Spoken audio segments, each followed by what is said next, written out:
नमस्कार, स्वागत है आप सभी का। और लगातार हम इस बड़ी पेशकश में बने हुए हैं। मेरे साथ मेरे सहयोगी सलोनी और अनूप भी, और साथ ही ग्राउंड रिपोर्ट हम लगातार आप तक पहुंचा रहे हैं। इस वक्त हमारे साथ मीनाक्षी है, अनामिका है, साथ ही हमारे साथ जतिन है और वैभव भी हमारे साथ है। सबके पास हम एक एक करके चलेंगे।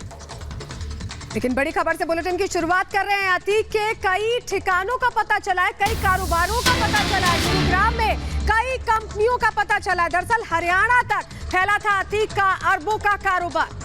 जी हाँ, अतीक के रियल एस्टेट की कंपनी अतीक की, और अतीक के जेल जाने के बाद शाइस्ता इसे पूरी तरह से संभाल रही थी। कारोबार जो है वो संभाल रही थी और कंपनियों पर जल्द एसटीएफ कार्रवाई भी करेगी। और ये अरबों का कारोबार बताया जा रहा है। रियल एस्टेट के कई कंपनियां जिनका हेड ऑफिस जो है वो गुरुग्राम बताया जा रहा है, वहां से ये कंपनियां चल रही थी और शाइस्ता इनको ऑपरेट कर रही थी। तो लगातार बड़ी जानकारी आपको बता रहे हैं। शाइस्ता संभाल रही थी ये पूरा कारोबार। कंपनियों पर जल्द एसटीएफ अब कार्रवाई कर सकती है, क्योंकि तमाम जानकारियां मिल गई हैं। ये कंपनियां सिर्फ प्रयागराज तक ही सीमित नहीं है, बल्कि ये हरियाणा तक है। कंपनियों पर जल्द एसटीएफ कार्रवाई कर सकती है। कई कंपनीज हैं जिन्हें आइडेंटिफाई कर लिया गया है, कई रियल एस्टेट कंपनीज हैं।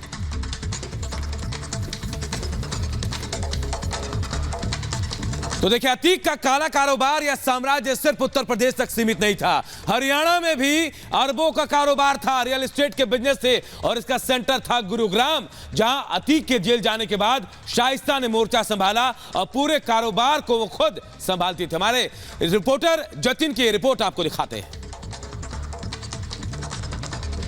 माफिया अतीक और शाइस्ता के नाम कई कंपनियां चल रही हैं। ये कंपनियां प्रयागराज से लेकर हरियाणा के गुरुग्राम तक चल रही हैं। यूपी एसटीएफ ने इन सभी कंपनियों की एक लिस्ट जारी की। इस लिस्ट में तकरीबन 16 कंपनियां हैं, जिसमें कुछ का मालिकाना हक अतीक अहमद के नाम पर है, तो कुछ का मालिकाना हक शाइस्ता के नाम पर है, और कुछ ऐसी कंपनियां भी हैं जिसपे मालिकाना हक शाइस्ता के परिवार वाले यानी कि उसके भाइयों के नाम पे भी वो कंपनियां चल रही हैं। हालांकि उसी एक कंपनी की पड़ताल करते हुए जब हम गुरुग्राम पहुंचे तो हमें पता लगा कि एक कंपनी डीएलएफ फेज 2 के अंदर रजिस्टर्ड है। और जब हम डीएलएफ फेज 2 में पहुंचे तो हमें पता चला कि जिस एड्रेस पर कंपनी रजिस्टर्ड की गई है, दरअसल उस एड्रेस पर कोई एक रेजिडेंशियल प्लॉट बन रहा है और अंडर कंस्ट्रक्शन वो रेजिडेंशियल प्लॉट है। आपको बता दें कि MJ infra green private limited के नाम से ये कंपनी है, और ये कंपनी का मालिकाना हक जो यूपी एसटीएफ की लिस्ट द्वारा पता लग रहा है कि इस कंपनी का जो मालिकाना हक है वो शाइस्ता के भाइयों के नाम पर है।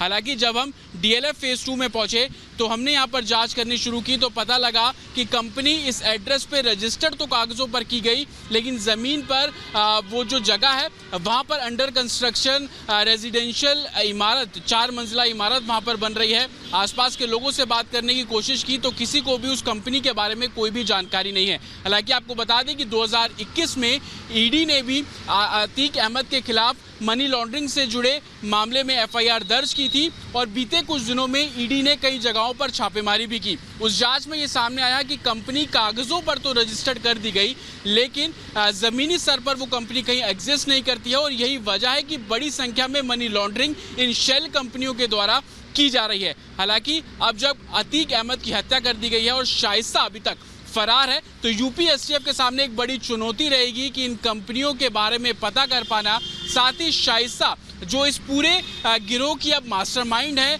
उसके इशारे पर बहुत सारी चीज़ें हो रही हैं, कैसे पैसों का ट्रांजैक्शन किया जा रहा है, तमाम ऐसी चीज़ें हैं जो कि इन शेल कंपनियों के जरिए यूपी एसटीएफ की अब नज़र इन सभी पर है। और अब देखना होगा कि आने वाले दिनों में इन कंपनियों के खिलाफ भी जो पुलिस है, जो प्रशासन है, वो कार्रवाई करता नजर आएगा। और हमारे सहयोगी जतिन हमारे साथ सीधे जुड़ रहे हैं। जतिन, आपकी रिपोर्ट हम दिखा रहे थे कि किस तरह से अलग अलग नामों से कंपनियां रजिस्टर्ड हैं। क्या शाइस्ता परवीन के नाम पर भी कोई कंपनी इसमें रजिस्टर्ड है, और परिवार के लोगों पर के नाम पर भी रजिस्टर्ड? किस तरह से ये शेल कंपनीज बनाई गई हैं या ऑपरेशनल कंपनीज बनाई गई हैं?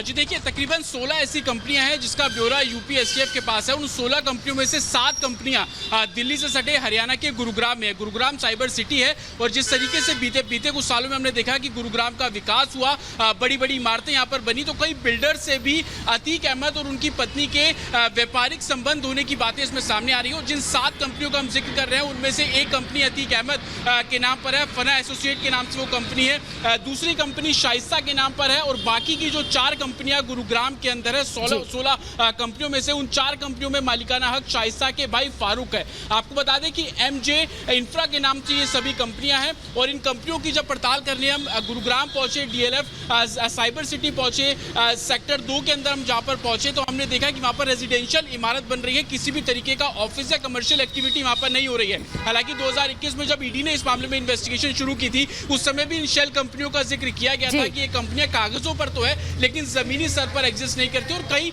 कारोबारियों से इस परिवार के संबंध होने की भी बात है। 100 करोड़ से भी ज्यादा की बिल्कुल बिल्कुल